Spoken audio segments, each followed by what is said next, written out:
In the dimly lit chambers of the Palazzo Vecchio, where the weight of Florence's destiny pressed against stone walls like gathered storm clouds, Niccolò Machiavelli understood a truth that would echo through centuries: the greatest fortress a man can build is not made of stone and mortar, but of unwavering focus and self-mastery. The year was 1513, and, as he sat in exile, stripped of his political power yet possessing something far more valuable, clarity of mind, he began to craft observations that would challenge every assumption about strength, weakness, and the nature of human potential. The morning sun filtered through narrow windows as Machiavelli reflected on the princes he had observed, the republics he had served, and the countless souls who had risen and fallen before his analytical gaze. What separated the enduring from the ephemeral was not birth, wealth, or even opportunity, but something far more elemental: the capacity to forge oneself into an instrument of singular purpose, so refined and focused that it cut through the confusion and mediocrity that plagued ordinary minds like a blade through silk. He had witnessed Lorenzo de' Medici command rooms not through volume or bombast, but through the quiet intensity that emanated from a mind completely aligned with its objectives. He had watched Cesare Borgia, controversial though he was, move through political landscapes with the precision of a surgeon, each action calculated, each word measured, each gesture serving a greater design. These men possessed something that set them apart from the masses who stumble through life reactive and scattered. They had destroyed their weaker selves and emerged as forces of nature. The concept crystallized in Machiavelli's mind as he walked the dusty roads around San Casciano, observing farmers who worked their fields with methodical precision, merchants who built empires through relentless attention to detail, and artisans whose single-minded dedication to their craft elevated them above their peers. Focus, he realized, was not merely a tool, it was a weapon.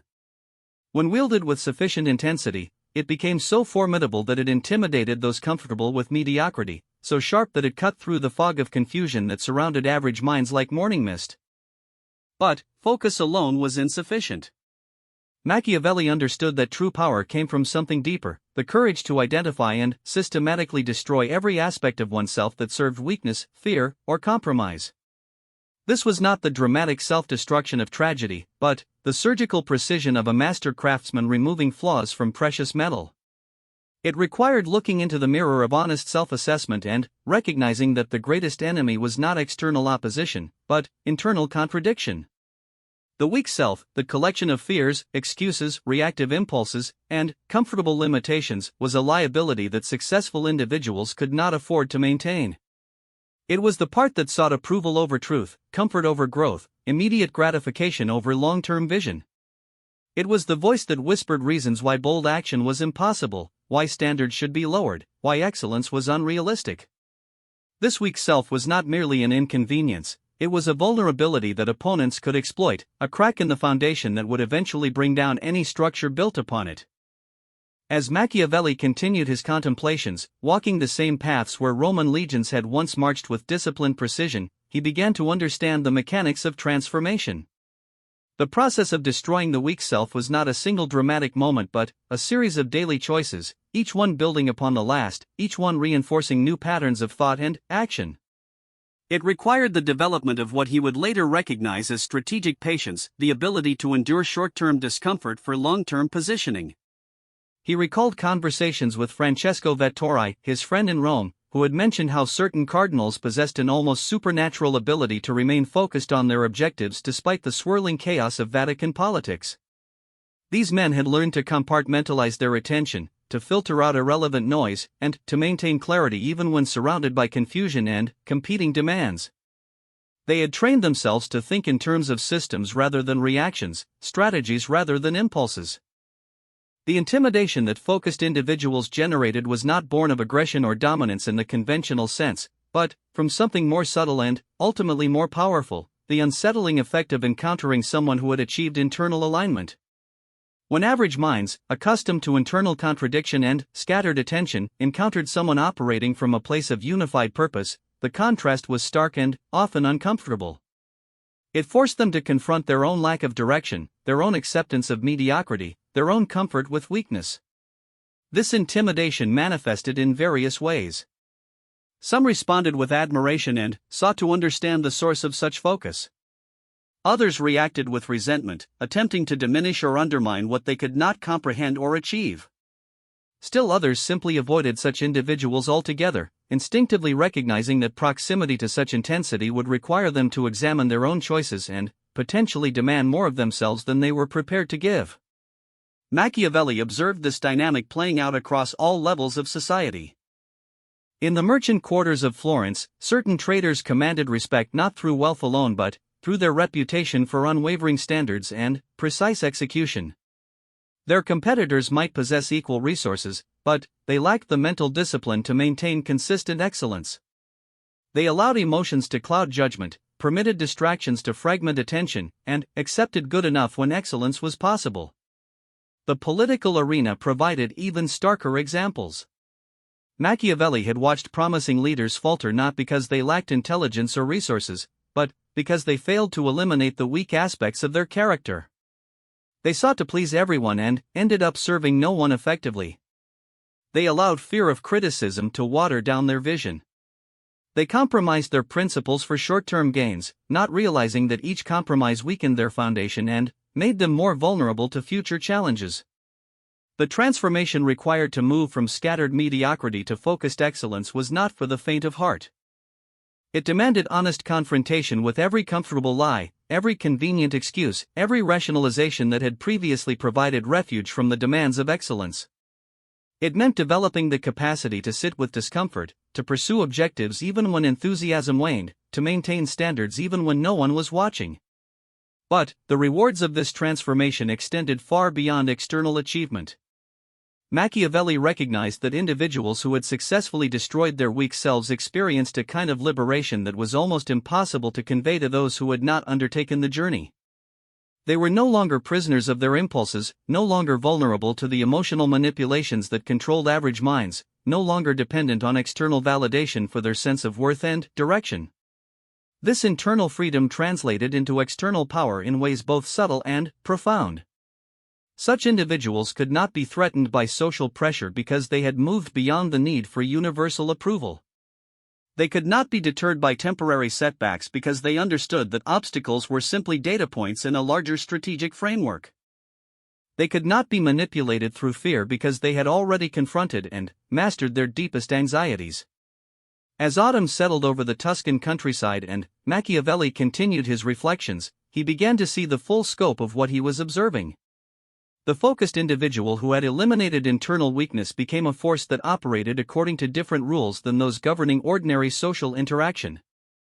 They moved through the world with a quality of attention and intention that created its own gravity, drawing some people toward them while repelling others who were not prepared for such intensity. This was not mere charisma, though it could appear charismatic to outside observers. It was something more fundamental, the magnetism of aligned purpose, the attractive force of someone who had achieved internal coherence. When most people experienced themselves as collections of competing desires and contradictory impulses, encountering someone who had achieved unity of purpose was both inspiring and intimidating. The intimidation factor was particularly pronounced in competitive environments. Whether in politics, business, or personal relationships, individuals operating from scattered attention and compromised standards found themselves at a distinct disadvantage when facing someone who had achieved focus and eliminated internal weakness. The contrast was not merely one of skill or technique, but of fundamental approach to existence itself. Machiavelli began to understand that this transformation was available to anyone willing to pay the price, but the price was steep enough to deter most people. It required giving up the comfortable fiction that external circumstances were responsible for internal states. It demanded accepting full responsibility for one's thoughts, emotions, and reactions. It meant developing the capacity to choose responses rather than simply reacting to stimuli. The process began with honest assessment. One had to identify, without self-deception or rationalization, exactly which aspects of one's character served weakness rather than strength. This included not only obvious flaws like laziness or cowardice, but subtle forms of self-sabotage like perfectionism that prevented action, people-pleasing that diluted authentic expression, and comfort-seeking that avoided necessary growth. Once these weak elements were identified, the real work began, the systematic replacement of weak patterns with strong ones. This was not accomplished through willpower alone, but through the careful construction of environments, habits, and associations that supported the desired transformation. It meant surrounding oneself with people who expected and demanded excellence, creating systems that made weak choices difficult and strong choices easy. The most successful individuals Machiavelli had observed were those who had learned to think systematically about their own development. They approached their character formation with the same strategic thinking they applied to external challenges. They identified the specific beliefs, habits, and associations that would support their objectives, then methodically constructed their lives around these elements. This systematic approach extended to how they managed their attention. Rather than allowing their focus to be pulled in multiple directions by whatever seemed urgent or emotionally compelling in the moment, they had developed the capacity to direct their mental resources toward whatever would serve their long-term objectives. They understood that attention was their most valuable asset and guarded it accordingly. The financial metaphor was apt. Just as successful merchants carefully tracked their monetary investments, successful individuals carefully monitored their attention investments. They recognized that every moment spent on trivial concerns was a moment not available for significant pursuits. They developed what Machiavelli came to think of as attention discipline, the ability to consciously choose where to direct mental energy and to maintain the choice even when more immediately gratifying options presented themselves. This attention discipline created a cumulative advantage that compounded over time. While others scattered their mental resources across dozens of minor concerns, focused individuals concentrated their cognitive power on fewer objectives and achieved breakthrough results. The difference became particularly pronounced over months and years, as the compounding effect of sustained attention created capabilities that seemed almost supernatural to outside observers. But the true power of this approach became evident not in what such individuals could accomplish, but in what they became immune to. They could not be destabilized by criticism because they had developed internal standards that were more demanding than any external judgment. They could not be manipulated through promises or threats because they had clarified their own values and priorities. They could not be discouraged by setbacks because they understood that obstacles were simply information about how to adjust their approach. As winter approached and the olive harvest concluded around San Casciano, Machiavelli found himself contemplating the seasonal metaphor for transformation. Just as trees shed their leaves to prepare for new growth, individuals serious about excellence had to be willing to release comfortable habits, familiar patterns, and cherished limitations that no longer served their development. This shedding process was often painful, as it required giving up aspects of identity that had provided security, even if that security was ultimately illusory. The people-pleaser had to release the comfortable predictability of avoiding conflict. The perfectionist had to abandon the safe harbor of never risking failure through action. The victim had to surrender the familiar territory of blaming external circumstances for internal experiences. Yet this temporary discomfort was the price of permanent elevation. Those who successfully navigated the transformation process discovered that they had gained something far more valuable than what they had lost. They had traded the false security of limitation for the genuine power of capability. They had exchanged the temporary comfort of excuses for the lasting satisfaction of achievement. The most remarkable aspect of this transformation was how it changed not only what individuals could accomplish, but how they experienced life itself. Instead of feeling buffeted by circumstances beyond their control, they felt aligned with their own power. Instead of constantly defending against potential threats to their self-image, they focused their energy on continuous improvement and achievement. This shift in experience created what Machiavelli observed to be a different relationship with challenge and adversity. While most people approached difficulties as problems to be avoided or endured, transformed individuals saw them as opportunities for growth and demonstration of capability. They had developed what he recognized as anti-fragility, the capacity to become stronger through stress rather than weaker. This anti-fragile quality was perhaps the most intimidating aspect of truly focused individuals. Not only could they not be broken by the pressures that would crush ordinary minds, but they actually grew stronger under such pressures. They had learned to use resistance as fuel for development, to transform obstacles into stepping stones, to convert criticism into useful feedback for improvement. The political implications of this personal transformation were profound. Leaders who had achieved this level of self-mastery could not be controlled through the conventional means that worked on others. They could not be bought with promises of security because they had learned to generate their own. They could not be threatened with loss of status because they had developed internal sources of validation. They could not be manipulated through fear because they had confronted and integrated their deepest anxieties. This made them formidable allies and dangerous enemies. As allies, they brought reliability, competence, and unwavering support for shared objectives. As enemies, they possessed the patient persistence and strategic thinking necessary to overcome seemingly impossible obstacles. They understood that victory was often a matter of outlasting opposition rather than overpowering it, and they had developed the internal resources necessary for extended campaigns. Machiavelli recognized that such individuals naturally gravitated toward leadership roles, not because they sought power for its own sake, but because their clarity of vision and strength of purpose made others naturally look to them for direction. They became what he thought of as natural princes, individuals whose authority derived not from title or position, but from demonstrated competence and unwavering integrity. This natural authority was particularly evident in times of crisis or uncertainty, when the contrast between scattered thinking and focused clarity became most pronounced. While others panicked or froze in the face of complex challenges, these individuals maintained their capacity for strategic thinking and decisive action. They became anchors of stability in turbulent times, sources of clarity when others were confused. The development of such individuals was not merely a personal achievement but a contribution to society itself. They raised the standards in whatever domains they entered, creating pressure for others to elevate their own performance. They served as living examples of what was possible when human potential was fully developed and properly directed. Yet their very excellence could be polarizing. Those committed to mediocrity often felt threatened by proximity to such individuals, as it forced them to confront their own choices and limitations.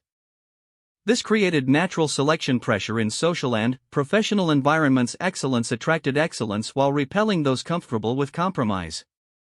Understanding this dynamic was crucial for anyone seeking to develop similar capabilities. It meant accepting that the journey toward focused excellence would involve losing some relationships while gaining others. It required recognizing that not everyone would appreciate or understand the commitment to constant improvement. It demanded the courage to move beyond social circles that normalized mediocrity and actively seek association with those who demanded more. As Machiavelli's contemplations deepened through the winter months, he began to see the full architecture of what he was describing. The focused individual who had destroyed their weak self was not simply someone who had eliminated a few bad habits or developed better time management skills. They had fundamentally reconstructed their relationship with existence itself. They had moved from being reactive creatures, pushed around by circumstances and emotions, to becoming proactive forces who shaped their environment rather than merely responding to it. They had transitioned from seeking comfort and security to embracing challenge and growth. They had evolved from needing external validation to generating internal motivation and satisfaction. This transformation required what Machiavelli came to understand as philosophical courage, the willingness to question fundamental assumptions about how life should be lived and what constituted success and fulfillment. It meant moving beyond cultural programming that encouraged conformity and safety to embrace a more demanding but ultimately more rewarding approach to human potential. The intimidation that such individuals generated was ultimately a reflection of this philosophical difference. They had answered fundamental questions about purpose and meaning in ways that enabled sustained excellence, while most people avoided such questions altogether or settled for answers that justified mediocrity. When these two approaches to existence encountered each other, the contrast was impossible to ignore. This philosophical dimension explained why technical skill alone was insufficient to create the kind of focused excellence that intimidated average minds. One could develop impressive capabilities while remaining fundamentally weak if those capabilities were not grounded in clear purpose and uncompromising standards. The most intimidating individuals were those who had achieved both technical competence and philosophical clarity. The combination created what Machiavelli observed to be unshakable confidence, not the superficial bravado that covered insecurity, but the quiet certainty that came from knowing one's values, understanding one's capabilities, and maintaining alignment between beliefs and actions. This confidence was intimidating precisely because it was earned rather than assumed, demonstrated rather than declared. Such confidence enabled these individuals to take positions and make decisions that would paralyze others. They could commit to courses of action without guarantees of success because they trusted their ability to adapt and overcome obstacles. They could maintain unpopular positions when they believed they were correct, regardless of social pressure to conform. They could pursue long-term objectives despite short-term difficulties because they understood that meaningful achievement required sustained effort. As spring returned to Tuscany and new growth began emerging from seemingly dead winter branches, Machiavelli reflected on the regenerative aspect of the transformation he had been contemplating. Just as nature demonstrated cycles of death and rebirth, individuals who successfully destroyed their weak selves experienced a kind of resurrection into a more powerful and capable version of themselves. This rebirth was not a single event but an ongoing process of continuous refinement and development. Each challenge overcome, each standard maintained, each weak impulse resisted contributed to the strengthening of the new self. The process created momentum, success bred confidence, confidence enabled greater challenges, and greater challenges led to expanded capabilities.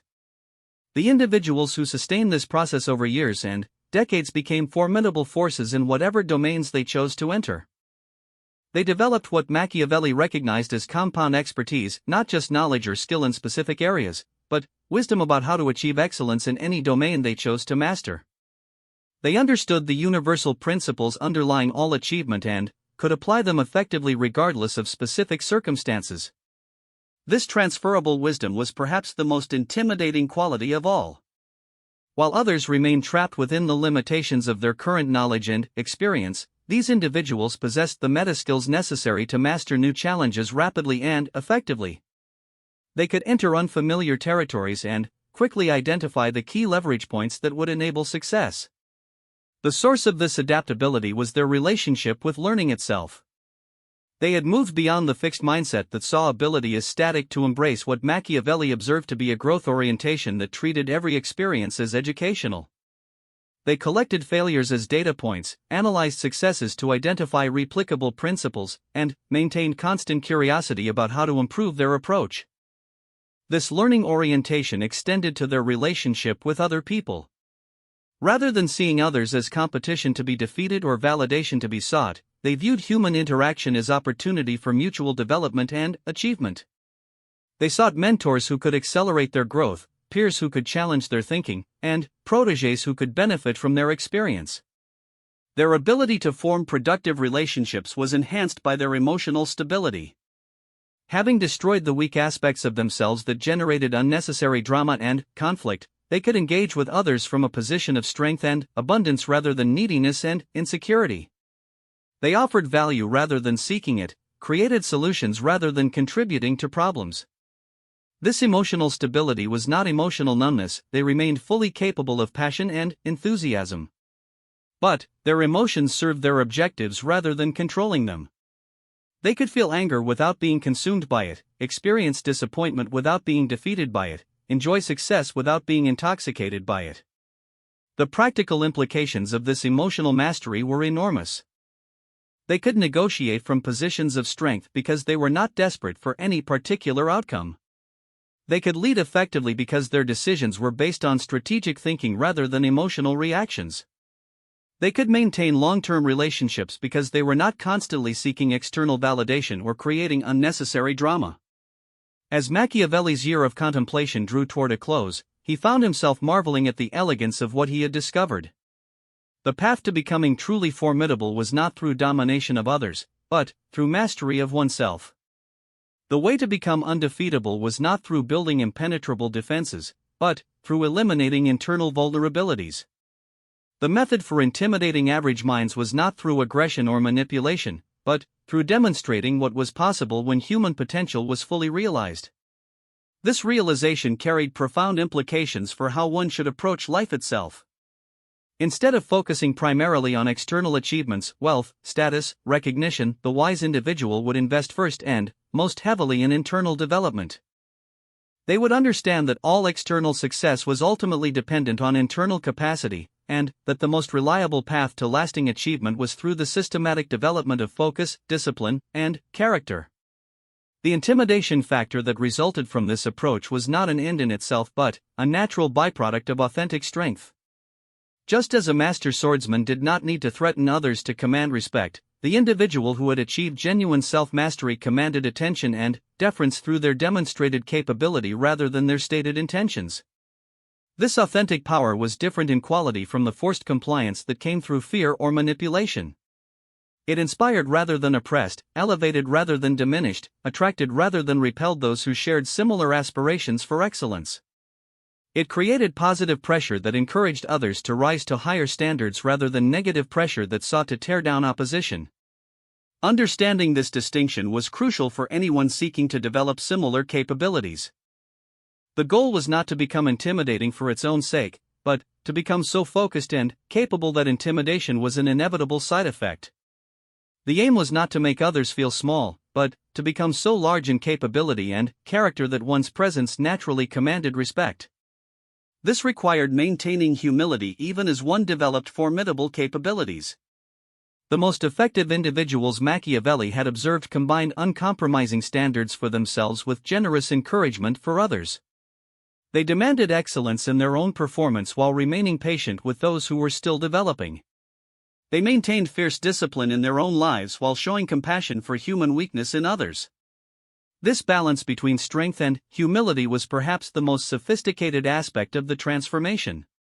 It required the wisdom to know when to push and when to yield, when to stand firm and when to adapt, when to lead and when to follow. It demanded the emotional intelligence to read situations accurately and respond appropriately rather than simply applying force regardless of context. The development of such nuanced capability took time and required exposure to diverse challenges and relationships. It could not be achieved through isolated practice but demanded engagement with the full complexity of human interaction and societal dynamics.